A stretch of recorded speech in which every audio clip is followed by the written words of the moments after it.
Welcome everybody to the 2022 Cadillac Escalade Sport Platinum. This is the top of the line variant of the car that we have today, and let's be honest, I'm a big fan of the car and I've been wanting to shoot a review of this car since a very long time. We've grown up to know about the big large SUVs like the Land Cruiser and the Nissan Patrol and all the likes, but let's be honest, the OG big SUV is the Escalade. We've been seeing it in games like the Need for Speed Underground 2 and so on since so many years since a child, and honestly being up close and being able to review one has always been a thing of the bucket list. Let's see how this monster SUV is. The front end of the Escalade is so imposing. It's all about size. You can see how big this car is, and all the proportions are so big. The grille is very big, the bonnet is very big, and as you can see, it's a very tall car. So the air suspension is on its normal setting. As you can see, the bonnet is almost up to my shoulder and I'm 5'8". You can see the DRLs, the fog lights are so long. Everything on this car is XL size. Funny enough, the headlights are not that big. It's very sleek, very thin. But again, it still looks so imposing. Since this is the Sport Platinum, everything is blacked out, so there is no chrome. Other variants have a grille full of chrome, but this is all blacked out, and I personally prefer this blacked out look, especially with this black exterior paint. It's a very Mafia look. However, it would look good on other contrasting colors as well. Again, you can't mistake this anything else aside from an Escalade. The side profile of the Escalade is when you see the real size of this car. It's actually really huge. One of the biggest vehicles you'll find on the road at any given time. The wheelbase is so long. I'm pretty sure the wheelbase is longer than many actual full-size cars. The wheels are 22 inches, but they still feel so small. I mean, it is proportional, but maybe a size or two might enhance the whole visual appeal. It's not bad looking, but it could have been a bit bigger. It just looks so imposing, and you can see the windows and everything is so big. This has the privacy glass option, so the rear windows onwards is all tinted. It adds to the whole Mafia look this car carries, especially with this black paint. Really stands out. You've got side steps that open once you open the door to help you go in the car and get out the car, which is really useful. It's electrically controlled, so it's hidden when it's closed, but it opens up when the door opens up. Again, very nice little feature, but again, it's just so imposing. That's the whole theme of the car and the whole Mafia looks.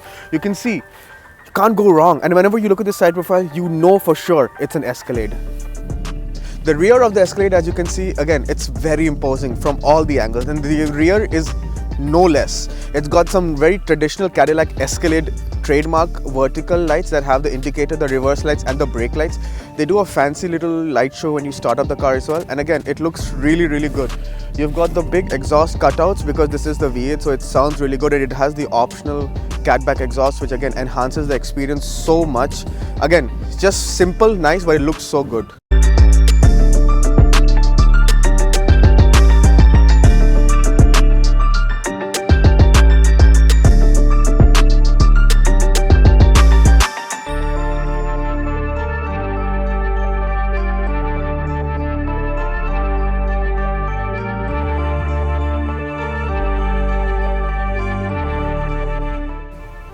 Now I'm inside the Escalade, and you can see space is not a problem. Everything is so big in here.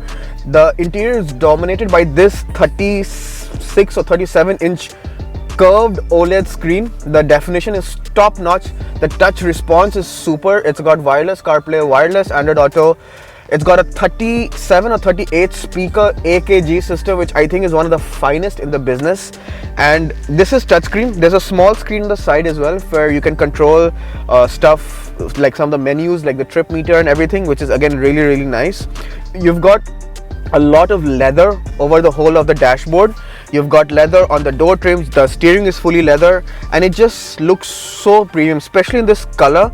It feels really premium. The steering has buttons for the volume, the track, the cruise control, the Super Cruise as well. Yes, this has Super Cruise, and this is exactly what this bar on the steering wheel denotes. So if this is a green light, means Super Cruise is activated, which is pretty cool. You've got paddle shifters as well.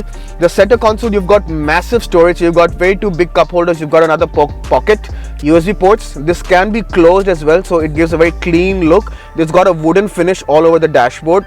You've got knobs, the rotary. If you don't want to use it by the touchscreen, you can use it by the knob as well, which is very nice.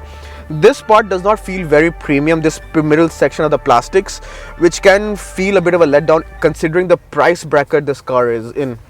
You've got a nice leather armrest which is huge. If you open it, lets in a lot of stuff. You can literally put in a lot of stuff, and this is cooled as well, so your drink will be cooled on a summer day. The seats are really comfortable. The stitching is really nice, and it's got massage for driver and passenger, and heated and cooled, so that's covered. But again, it's very comfortable, very large, and I think this car is built for road trips considering how the seat is designed. One nifty feature, because this car is so big, is that this mirror is a regular mirror, but if you flick the switch, it becomes a camera. The camera is mounted just above the driver on the antenna, and it gives a very clear view, and it helps you drive because this car is again very long. I'm now in the second row of the Escalade. Yes, second row, because there is a third row as well. And let's be honest, the third row is really big. Even an adult like me can comfortably sit in the third row for very long hours. It's that spacious. The second row is amazing. This has the captain chairs version, so you've got a nice armrest. As you can see, legroom is not a problem, headroom is not a problem, and the seats themselves are really wide, and I can spend a lot of time. Obviously these do recline as well, so I can, just recline them a bit or bring them back up, so that's very nice. It's very customizable. It just feels very premium. You've got a screen which you can connect HDMI to. You can plug in any external source of media. I think there's a 3-point plug point as well, so I'm sure you can plug in a gaming console, which would be really interesting for the road trips.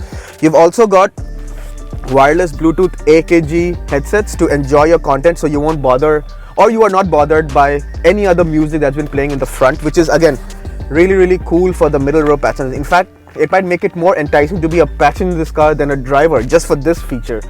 Lots of space, lots of cool, very luxurious. You've got heated seats for both seats. You've got temperature control again for the rear and for the third row as well. You've got a very nice big cup holder as well. And there's lots of lighting because the windows are so big, and you've got the massive panoramic sunroof. Can't complain in here. Honestly, it'd be very confusing to either choose the driving seat or the rear seat in this car.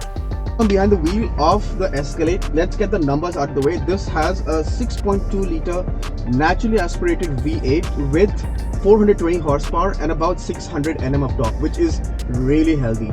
But this car is almost 2.5 tons in weight, so that's quite hefty. Let's see how this car drives. I've put the car in sport mode, put the gear lever into drive, and this thing picks up.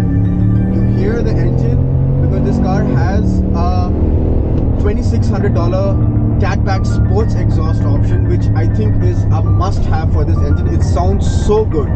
As a driver, you do hear it as well, even though the exhaust is really far back, but you really hear it, and it's really, honestly, it's a no-brainer to have that option. But if you want it to be a little bit more peaceful, you can have the drive mode on the side of the steering and put it into tour mode.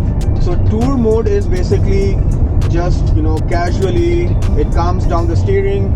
The suspension becomes a bit more soft to absorb the bumps. In sport mode, it becomes a bit more stiff as well, because this is it's got the air suspension, the very famous Magna ride that GM is so famous for. It's got that, and it rides absolutely fantastic. There's very less pitch and roll. You can find some body roll in corners, because let's be honest, it is a high riding SUV, so that's naturally supposed to be there. But it rides so well over bumps, you don't feel anything, and even when you brake hard on this SUV, there is so less pitch that the front doesn't dip, which is very unlike of an SUV or any vehicle of this height, of this size, of this nature. So that's really commendable by General Motors and Cadillac on the tuning of the suspension. It's absolutely spot on. The engine is really good. The gearbox is always eager to downshift and put you in the right gear, so you always are riding the wave of torque. In fact, when you're driving the highways, you never have to floor it more than 10% to make an overtake, which is actually such a boon with this car, because it is heavy, so it's actually superb. It's actually a great grand tour, perhaps one of the best grand tours I have ever driven.